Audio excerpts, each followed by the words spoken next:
যশোরের মনিরামপুর থানার ভান্ডারি মোড় থেকে জিগরগাছাতে আসতে যে ফাঁকা রোডের পাশেই ধানক্ষেতে কে বা কারা যশোরের জিগরগাছা বাজারের এসকে সুপার মার্কেটের গার্মেন্টস ব্যবসায়ী মিন্টুকে মারধর করে অচেতন অবস্থায় কাদামাটিতে চাপা দিয়ে ফেলে রেখে যায়।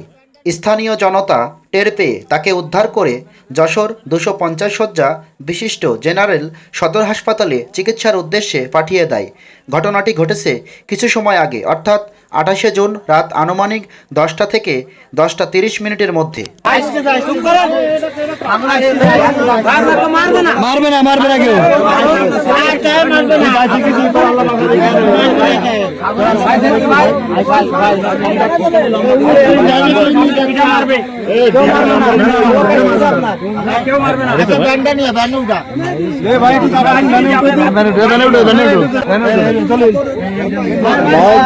এ ঘটনার বিস্তারিত তথ্য জানতে সাথেই থাকুন, চোখ রাখুন 5 ওয়াট নিউজে।